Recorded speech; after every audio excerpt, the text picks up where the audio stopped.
Hello అండి, నేను doctor Purnima. Working as a fertility specialist at 49 Karimnagar branch.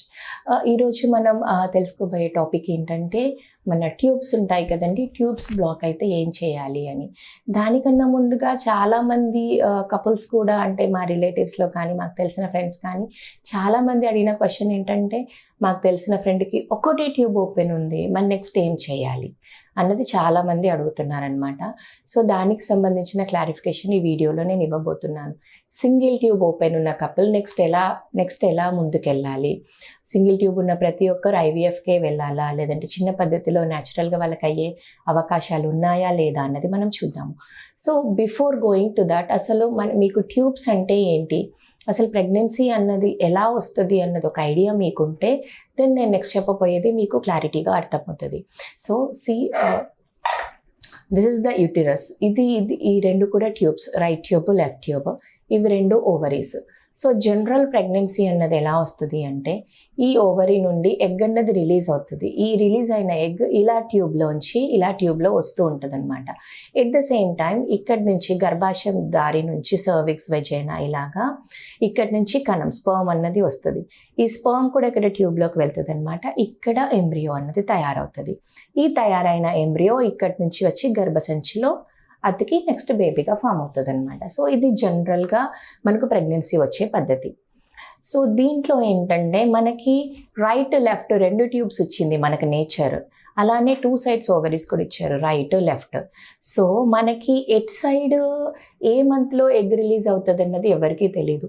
కొందరికి right side release కావచ్చు, కొందరికి లెఫ్ట్ సైడ్ రిలీజ్ కావచ్చు, కొందరికి ఒకటే నెల ఇటొకటి అటొకటి రావచ్చు, లేదంటే ఈ నెల కూడా రైటే, నెక్స్ట్ నెల కూడా రైటే, ఆ నెక్స్ట్ నెల కూడా రైటే. So it differs. అది ఎలాగా వస్తుంది, ఆ సెలెక్షన్ ఎలాగా అవుతుంది అన్నది మా డాక్టర్స్ చేతిలో ఉండదు.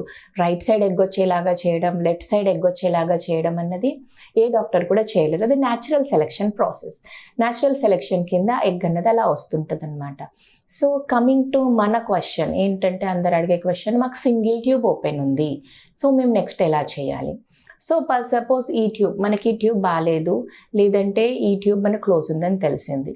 జనరల్గా మనకి ఒకటే ట్యూబ్ ఓపెన్ ఉంది అని ఎలా తెలుస్తుంది? ఈధర్ మీరు సిస్ చేయించుకోవాలి, సెలైన్ ఇన్ఫ్యూజన్ సోనోగ్రామ్, లేదంటే హెచ్ఎస్జి ట్యూబ్ టెస్ట్, లేదంటే లాప్రోస్కోపీ. ఈ 3 పద్ధతుల్లో ఏదో ఒక పద్ధతిలో మీకు ట్యూబ్ ఒకటి బాగుంది, లేదంటే ఒకటి క్లోజ్ ఉంది అన్నది తెలిసింది. సో హెచ్ఎస్జి కానీ సెలైన్ సోనోగ్రామ్ కానీ ఈ రెండు కూడా బేసిక్ మెథడ్స్ అనమాట. ఈ రెండు బేసిక్ మెథడ్స్లో కొన్నిసార్లు ట్యూబ్ ఓపెన్ ఉన్నా కూడా క్లోజ్ ఉన్నట్టుగా కనిపించే అవకాశాలు ఉంటాయి, డ్యూ టు మెనీ ఫ్యాక్టర్స్. అది స్పాజం వల్ల కావచ్చు, పేషెంట్ పెయిన్ వల్ల కావచ్చు. దాని కన్ఫర్మేషన్, దాని సక్సెస్ రేట్ ఎంత అంటే అది ఎంత కన్ఫర్మ్గా చెప్పగలదు అంటే, ఒక 60 to 70% మాత్రమే ఈ సెలైన్ టెస్ట్ కానీ హెచ్ఎస్జి టెస్ట్ కానీ చెప్పగలదు. మనకు 100% మనకి ట్యూబ్స్ ఓపెన్ ఉన్నాయా లేదా అన్నది డయాగ్నోస్టిక్ లాప్రోస్కోపీలో మాత్రమే తెలుస్తుంది. లాప్రోస్కోపీలో ఏంటంటే, ఇక్కడ కింద నుంచి మేము డై అనేది పుష్ చేస్తాము. ఈ డై పుష్ చేసి పైనుంచి లాప్రోస్కోపీలో చూస్తామన్నమాట. చూసినప్పుడు సపోజ్ డై ఇక్కడ నుంచి బయటికి వస్తుందా, ఇక్కడ నుంచి బయటకు వస్తుందా అన్నది చూస్తాము. అలా బయటికి వచ్చినప్పుడు సపోజ్ 2 సైడ్స్ నుంచి వచ్చింది అనుకోండి, 2 ట్యూబ్స్ ఓపెన్. లేదు ఒకటే సైడ్ నుండి వచ్చింది అనుకోండి, ఇంకో సైడ్ నుంచి కూడా రావడానికి ఇంకోసారి మళ్ళీ పుష్ ఇస్తాము. అయినా ఇంకో ట్యూబ్ నుంచి రాలేదు అంటే అటు సైడ్ ట్యూబ్ బ్లాక్ ఉన్నట్టు అనమాట. సో ఇది కన్ఫర్మేటరీ టెస్ట్. సో ఫస్ట్ మీకు సింగిల్ ట్యూబ్, ఒకటే ట్యూబ్ ఓపెన్ ఉంది అన్నది మీకు ఎలా తెలిసింది అన్న దాని మీద మన నెక్స్ట్ ట్రీట్మెంట్ అన్నది ఆధారపడి ఉంటుంది. సో మీకు హెచ్ఎస్జిలో కానీ సిస్లో కానీ, అంటే సెలైన్ సోనోగ్రామ్లో కానీ ఒకటే ట్యూబ్ ఓపెన్ ఉందని తెలిస్తే there is further confirmation. Next confirm చేసుకోవాలి, నిజంగానే సింగిల్ ట్యూబ్ ఓపెన్ ఉందా, ఆర్ మాకు పెయిన్ వల్ల కానీ స్పాజం వల్ల కానీ ఒక ట్యూబ్ బ్లాక్ అయిందా అన్నది మనం next confirmatory, that is laparoscopy. లాప్రోస్కోపీలో మనం కన్ఫర్మ్ చేసుకోవాలి. ఒకవేళ లాప్రోస్కోపీలో కూడా నిజంగానే మనకి ఒకటే ట్యూబ్ ఓపెన్ ఉంది, ఇంకో ట్యూబ్ బ్లాక్ ఉంది అని తెలిసింది అనుకోండి, ఆ ట్యూబ్ ఏదైనా చిన్న మైనర్ పార్టికల్తో కానీ చిన్న దాంతో దేనితోనైనా బ్లాక్ అయి ఉంటే మ్యాక్సిమం సెలైన్ పుష్ ఇస్తాము, మేము ఫ్లష్ చేస్తాము. అట్లా ఫ్లష్ చేసినప్పుడు కొన్నిసార్లు ఆటోమేటిక్గా ఆ బ్లాక్ అనేది ఓపెన్ అయ్యే అవకాశం ఉంటుంది. కానీ ఎన్నిసార్లు సెలైన్ పుష్ చేసినా ఫ్లష్ చేసినా ఒకవేళ ఆ ట్యూబ్ నుంచి ఇంకా డై కూడా రావట్లేదు అంటే ఆ ట్యూబ్ బ్లాక్ ఉన్నట్టు, దట్ ఈస్ ద కన్ఫర్మేటరీ. ఒకసారి మనకు లాప్రోస్కోపీలో కన్ఫర్మ్ అయిన తర్వాత అప్పుడు మనం ఒకటే ట్యూబ్ ఓపెన్ ఉంది అని ఇంకా మనం డిసైడ్ అయిపోవచ్చు. So what is further, next ఎలా పోదాం? మరి మనకు ఒకటే ట్యూబ్ ఉంది, ఇంకో ట్యూబ్ లేదు అంటే మనకు ప్రెగ్నెన్సీ వచ్చే అవకాశాలు లేవా? డైరెక్ట్ ఐవీఎఫ్కి వెళ్ళిపోవాలా? లేదండి. సో మనకి ఒక ట్యూబ్ ఉన్నా సరే మనం ప్రెగ్నెన్సీ అనేది ప్లాన్ చేయొచ్చు. అఫ్కోర్స్ ప్రెగ్నెన్సీ అవకాశాలు కొంచెం తగ్గుతాయి, బికాస్ 2 సైడ్స్ ట్యూబ్స్ ఉన్నప్పుడు వచ్చే అవకాశాల కన్నా సింగిల్ సైడ్ ట్యూబ్ ఉన్నప్పుడు కొంచెం అవకాశాలు అన్నవి తగ్గుతాయి. అంతేకాని మనకి ప్రెగ్నెన్సీ రాదు, మనం ఐవీఎఫ్కే వెళ్ళాలి అన్నది మాత్రం ఎక్కడా లేదు. బికాస్ సపోజ్ మనకి ట్యూబ్ ఓపెన్ ఉంది అనుకోండి, this tube is open and this tube is blocked. ఇటు సైడ్ ట్యూబ్ బ్లాక్ ఉంది. ఇప్పుడు మనం ఐవీఎఫ్ కాకుండా న్యాచురల్గా మీరు ట్రై చేస్తున్నారు, లేదంటే ఐయుఐ చిన్న పద్ధతి ట్రై చేస్తున్నారు. ఈ రెండు కూడా ఆల్మోస్ట్ సిమిలర్గానే ఉంటాయి. దట్ అది మనం ప్రీవియస్ వీడియోలో ఎక్స్ప్లెయిన్ చేసాము.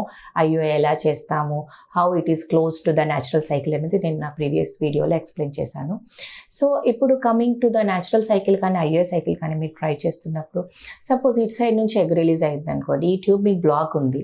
అట్లాంటప్పుడు ఆ సైకిల్లో మీకు సక్సెస్ రేట్ అనేది తక్కువ ఉంటుంది. కానీ కొన్ని థియరీస్, కొన్ని కేసెస్లో ఎలా చెప్తారు అంటే, ఇటు సైడ్ ట్యూబ్ బ్లాక్ ఉన్నప్పుడు, ఇటు సైడ్ ట్యూబ్ పంచ్ అయినప్పుడు ఈ ట్యూబ్ అన్నది ఎక్కువగా పనిచేస్తుంది. ఎక్కువగా పనిచేసి ఇటు సైడ్ ఎగ్గుని కూడా ఈ ట్యూబ్ లోపలికి తీసుకొని గర్భసంచిలోకి పంపించిన సిచ్యువేషన్స్ మేము చూసామన్నమాట. అటు సైడ్ ట్యూబ్ బ్లాక్ ఉన్నా కూడా అటు సైడ్ ఎగ్ వచ్చినప్పుడు కన్సీవ్ అయిన పేషెంట్స్ని చూసాము. Of course the percentage is less, ప్రతి ఒక్కరికి అవుతుంది అని చెప్పలేము, బట్ ఆ సిచ్యువేషన్స్ కూడా మేము చూసాము. అండ్ నెక్స్ట్ బెటర్ సిచ్యువేషన్, మనకి ఇటు సైడ్ ట్యూబ్ ఓపెన్ ఉంది, ఇటు సైడే ఎగ్ వచ్చింది అంటే మనకు రైట్ సైడ్ ట్యూబ్ ఓపెన్ ఉంది, రైట్ సైడే ఎగ్ వచ్చింది. That is good. ఆ సైకిల్లో మనం న్యాచురల్ ట్రయల్ కానీ ఐయుఐ ట్రయల్ కానీ సక్సెస్ఫుల్గా వేసేసుకోవచ్చు. మనకు ప్రాబ్లం అంతా ఎప్పుడు అంటే, మనకి ఎగ్ సైడ్ అయితే ట్యూబ్ బ్లాక్ ఉందో, బ్లాక్ ఉన్న సైడ్ ఎగ్ వచ్చినప్పుడు ఏంటి సిచ్యువేషన్ అన్నదే మనందరి క్వశ్చన్. సో బ్లాక్ ఉన్నప్పుడు కూడా మనం న్యాచురల్ ట్రయల్ కావాలి అంటే చెయ్యొచ్చు. There is no contraindication at all. Because ఇందాక నేను మీకు చెప్పినప్పుడు ఇటు సైడ్ నుంచి ట్యూబ్ కూడా ఈ ఎగ్ని మనం ఈ ట్యూబ్ దీన్ని చాలాసార్లు సక్ చేసుకొని లోపలికి తీసుకెళ్తుంది అనమాట. అలా తీసుకెళ్లడం వల్ల కూడా మనకి ప్రెగ్నెన్సీస్ వచ్చే అవకాశాలు ఉన్నాయి. కాబట్టి మనం ఒక్క సైడ్ ట్యూబ్ బ్లాక్ ఉన్నందువల్ల మనకి నెక్స్ట్ ప్రెగ్నెన్సీ రాదు, కంపల్సరీగా ఐవీఎఫ్కే వెళ్ళిపోవాలి అన్నది ఏమీ లేదండి. న్యాచురల్ ట్రయల్ కూడా ట్రై చేయొచ్చు, ఐయుఐ కూడా ట్రై చేయొచ్చు. అంటే జనరల్ కన్నా కొంచెం సక్సెస్ అన్నది తక్కువ ఉంటుంది, కాకపోతే మనం ప్రయత్నం మాత్రం కంపల్సరీగా చేయొచ్చు. మీకు ఒకటే సైడ్ ట్యూబ్ ఉందని తెలిసినంత మాత్రాన మీరు నిరాశ చెంది డిప్రెషన్లోకి వెళ్ళిపోయి, అరే నాకు ఒక ట్యూబ్ బాగాలేదు, ఒకటే సైడ్ ట్యూబ్ బాగుందంట, ఇంకా నాకు పిల్లలు పుట్టరు లాంటి ఆలోచనలు ఏమీ చెయ్యకుండా, మీకు ఒక సైడ్ ట్యూబ్ ఉన్నా సరే వచ్చి మమ్మల్ని కలవండి. మీకు ఈ ఫాలిక్యులర్ స్టడీస్ చేసినప్పుడు ఎట్ సైడ్ ఎగ్ వస్తుంది, ఏమొస్తుంది అన్న దాన్ని బట్టి will sit together and we will మనం డిస్కస్ చేసుకొని నెక్స్ట్ ముందుకు ఎలా వెళ్దాము అన్నది మనం ప్లాన్ చేద్దాము. అపాయింట్మెంట్ కోసం కింద ఇచ్చిన నెంబర్కి కాల్ చేయండి. ఇంకా మీకు ఏదైనా డౌట్స్ ఉంటే కింద కామెంట్ సెక్షన్లో పోస్ట్ చేయండి. I will try to answer them. Thank you.